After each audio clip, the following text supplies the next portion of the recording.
temático sobre as questões legais enfrentadas pelos países de língua portuguesa sob o contexto Uma Faixa, Uma Rota. Um papel muito importante como ponto de ligação entre a China e os vários países de língua portuguesa. E a pergunta que se pode fazer é a seguinte: olhando para os vários países e espaços de direitos de língua portuguesa, de que somos aqui representantes, todos nós, a pergunta é saber que questões são estas. Se há condições, circunstâncias favoráveis a essa aproximação entre os nossos países, as nossas legislações, as nossas práticas forenses, ou se o tema que me é aqui colocado das questões jurídicas que enfrentamos no âmbito deste projeto Uma Faixa, Uma Rota, que reúne os diversos países de língua portuguesa. E a primeira condição, que é favorável, muito favorável, é precisamente o facto de termos uma língua comum, uma língua oficial. Todos os nossos países e territórios têm uma língua comum, que é o português. Não obstante algumas diferenças ortográficas, a língua é sempre a mesma. Não obstante algumas mudanças de pronúncia, a língua é sempre a mesma. E mesmo nos países em que há línguas de trabalho que não sejam o português é sempre uma língua oficial. E, portanto, é realmente aqui o português o cimento que unifica as nossas relações, e sendo certo que o português não é apenas um código linguístico, como também nos traz à memória e à nossa experiência um passado comum, com luzes e sombras, mas é um passado que nos identifica também numa supercultura, numa metacultura acima das culturas dos nossos países, e que nos permite também uma melhor aproximação. Portanto, o facto de referirmos a língua portuguesa em muitas das nossas iniciativas, na identificação dos nossos países, não nos identificamos pelo nome, mas com uma palavra comum, que é sermos países de língua portuguesa. Isso não é apenas algo convencional, é algo de profundo e que nos identifica e que nos aproxima e que consolida as nossas relações, e isso também tem uma projeção de natureza jurídica. Depois há uma segunda circunstância, uma segunda condição favorável, que é o facto de as nossas ordens jurídicas, os nossos sistemas jurídicos, pertencerem a uma mesma família romano-germânica. Sabem que os direitos, os países e as suas ordens jurídicas no mundo se organizam em várias divisões. Cada autor tem o seu gosto particular, às vezes essas classificações não são propriamente unânimes, mas podemos dizer sem qualquer hesitação que os nossos países pertencem a uma mesma família de direito chamada romano-germânica, porque por um lado tem a influência do direito romano do sul da Europa, no tempo áureo do Estado romano, e depois com uma influência dos direitos germânicos a seguir às invasões bárbaras que, aliás, destruíram o próprio Império Romano do Ocidente e que depois deram origem na Europa aos países que hoje existem. E, portanto, por isso mesmo, Portugal é também herdeiro dessa mesma tradição.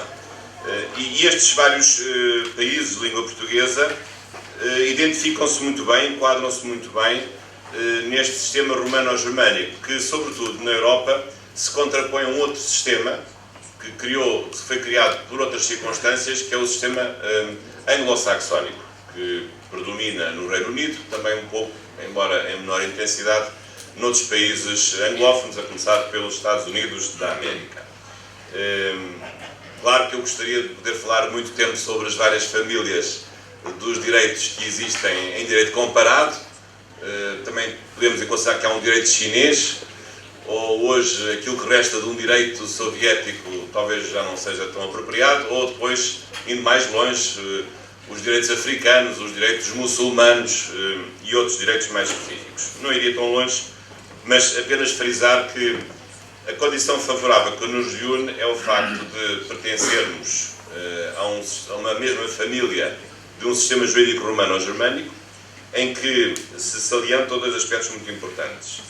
Por um lado, o facto da lei ser a nossa principal fonte de direito, a lei como fonte do direito legislada, portanto, criada pelo Estado e não só, para estabelecer regras de convivência social, e por outro lado um papel de aplicação não automático, mas apesar de tudo não normativo, na maior parte dos casos, por parte da jurisprudência. E portanto este é um ponto muito importante que nos identifica cada um dos nossos países neste contexto como direitos de língua portuguesa, mas dentro de um espaço maior, o espaço romano ou germânico. Portanto, esta é uma segunda condição que julgo favorável.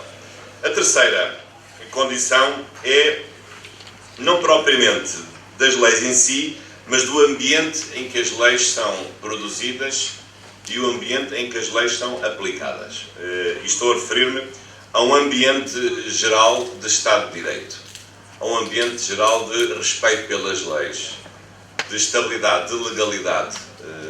Nossos países temos constituições escritas, constituições efetivas, não são nominais, e temos experiências, nos casos mais sofisticadas, noutros casos não tão sofisticadas, como a tal terceira condição favorável é, na verdade, uma ordem constitucional efetiva que estabelece um Estado de Direito com regras e com proteção dos cidadãos. Isso é muito importante num ambiente de negócios e num ambiente de investimento. Quarta condição que eu também gostaria de referir diz respeito ao facto de os nossos juristas terem uma mesma formação jurídica doutrinária. Os nossos juristas têm uma formação prévia, ditada por uma formação de tipo universitário. Não são juristas que comecem a sua vida na prática, no casuísmo, digamos assim, da aplicação e da descoberta das leis, não.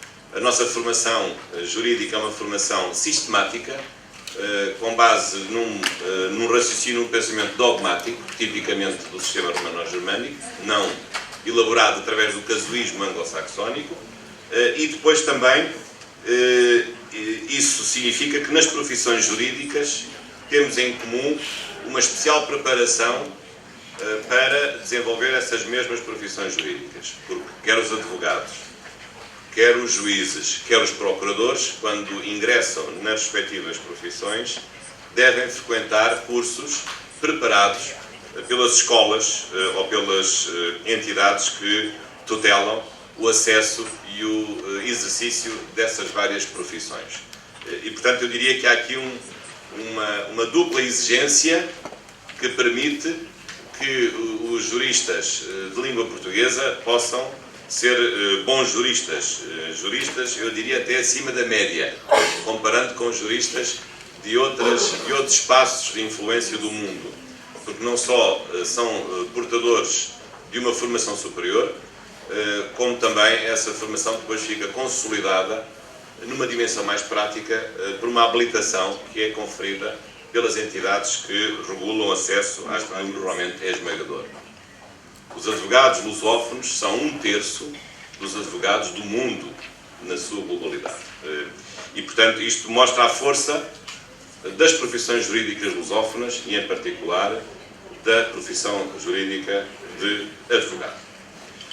E, portanto, também por isso saúdo os advogados de Macau. Aliás, em breve teremos aqui a presença do Presidente da Associação dos Advogados de Macau e, portanto, por isso é apropriada esta saudação. Gostaria ainda de referir uma quinta circunstância favorável a este espaço comum, que favorece os negócios e investimentos entre todos nós, intra-países de língua portuguesa. E talvez seja o aspecto mais importante de todos, que eu precisamente deixei para o fim deste elenco, identificando aqui possivelmente 5 circunstâncias ou 5 condições, que é de facto a identidade substancial das nossas soluções jurídicas, das nossas leis. Claro que as nossas leis não são todas iguais. Mesmo um código que seja literalmente igual em vários países, como é o que sucede hoje, por exemplo, o Código Civil em Portugal e nos países africanos de língua portuguesa, não em Timor, não em Macau, mas o Código Civil é o mesmo, foi aprovado em 1966. Às vezes o mesmo código pode ser interpretado de maneiras diferentes. A mesma norma, a mesma letra de uma lei, de uma norma, pode ter um significado diferente. Mas, ainda assim, é evidente que nós temos muitas leis comuns. Ontem falei do Código Comercial de Veiga Beirão, o antigo Código de 1888, que ainda, enfim, é um pouco... é uma manta de retalhos, mas vai vigorando aqui e acolá em algumas das suas normas. Mas, portanto, este é um aspecto também muito importante de termos leis comuns, que muitas vezes são literalmente comuns e iguais, e também às vezes a rejeição da importação de institutos que não têm a ver com a nossa cultura, como é o caso, por exemplo, do Trust, que nunca foi importado, que nunca foi recebido, não obstante várias tentativas, mas o Trust é uma figura tipicamente do direito anglo-saxónico e nunca foi recebido pelas nossas ordens jurídicas. Agora, para terminar, visto que já estão a fazer sinal, vou agora acelerar, e ainda bem que vou acelerar porque vou falar das condições menos favoráveis à nossa integração jurídica no âmbito dos nossos países e territórios. Quais são os perigos que nós devemos enfrentar e para os quais devemos estar em alerta máximo? Um deles é a insegurança trazida por direitos costumeiros e direitos tradicionais, que podem, às vezes, surpreender-nos com soluções com as quais nós não estávamos a contar. Evidentemente que hoje os países africanos, sobretudo Angola, Moçambique, também Timor-Leste, têm manifestado uma abertura aos direitos tradicionais, aos costumes locais, e bem, isso é de inteira justiça, mas às vezes esses costumes podem trazer insegurança, podem trazer desigualdade de tratamento, porque o costume numa região pode ser diferente do costume de outra região do mesmo país. E, portanto, se isso é importante do ponto de vista de uma sã antropologia jurídica, pode ser pernicioso do ponto de vista da segurança do comércio jurídico e dos negócios. E, portanto, é um aspecto em relação ao qual devemos estar atentos. É verdade que há uma coisa que nos deixa descansados. Esses costumes são basicamente costumes de natureza comunitária. Não são costumes que têm a ver com os negócios internacionais. Raramente isso sucede. Mas ainda assim é um aspecto que deve merecer a nossa atenção.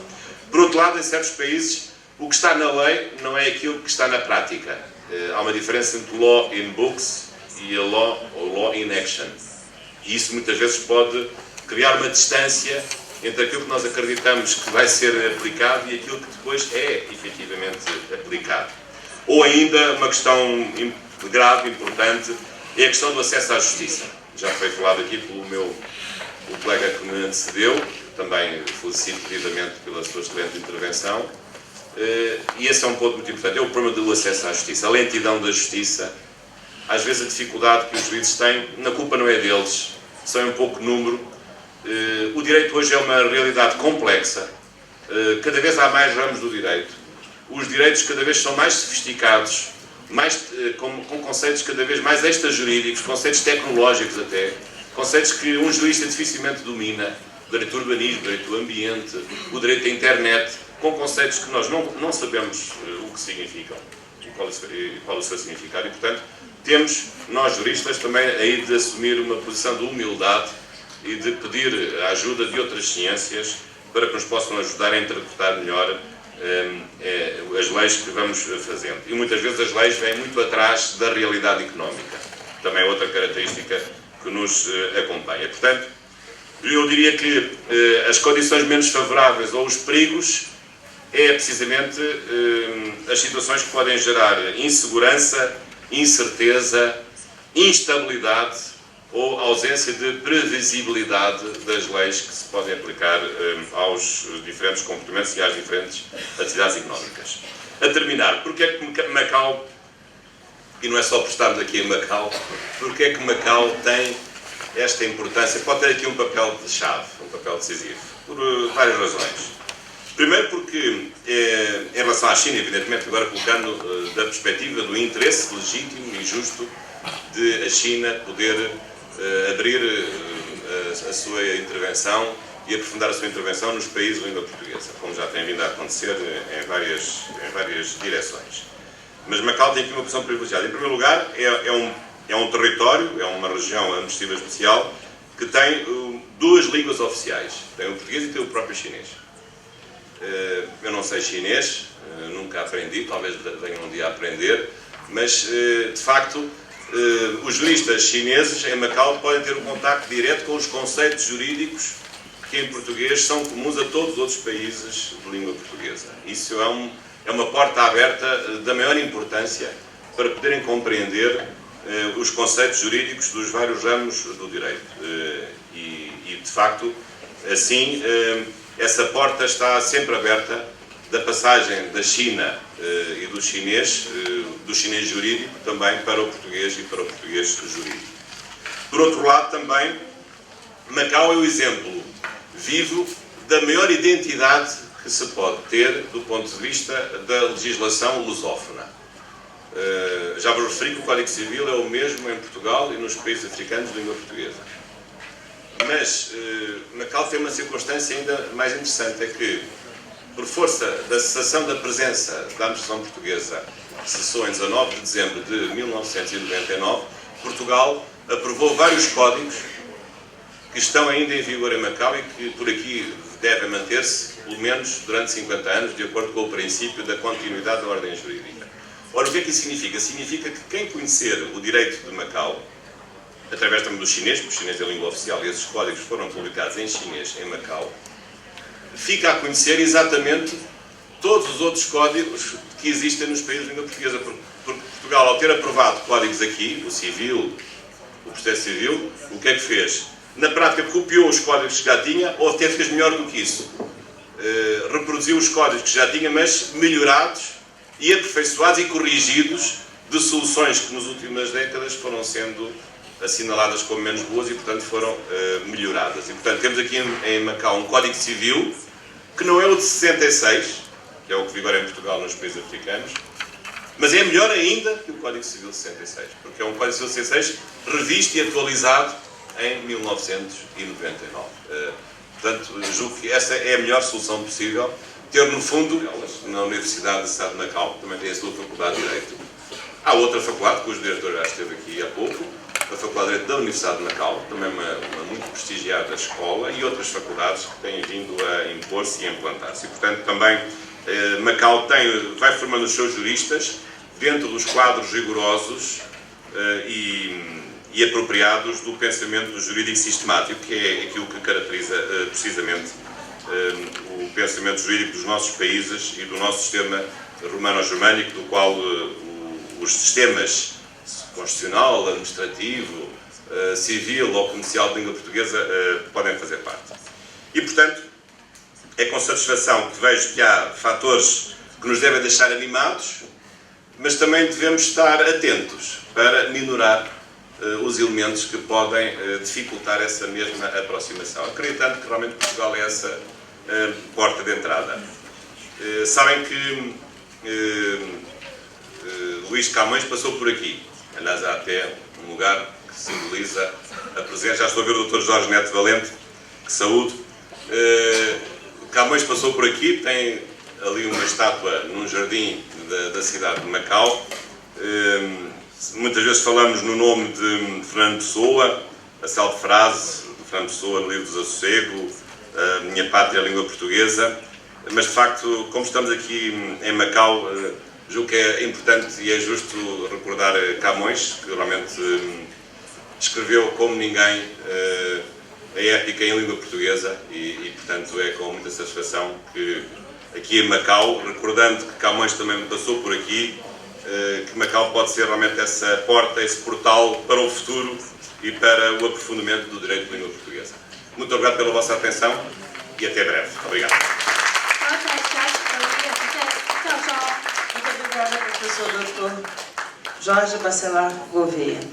喺聽完兩位主題演講嘉賓嘅精彩演講之後，相信各位來賓都受益良多。大會喺場外準備咗少量嘅茶點，讓大家稍作休息。20分鐘之後，我哋將會喺會場旁嘅 HG01 室進行下半場嘅主題研討。我哋到時再見。Cremos que todos nós aprendemos muito após ouvirmos o discurso dos dois moderadores. Agora vamos fazer uma pausa para o café. Daqui a 20 minutos continuaremos a segunda parte da nossa sessão na sala HG01, que fica aqui ao lado desta sala. Até já!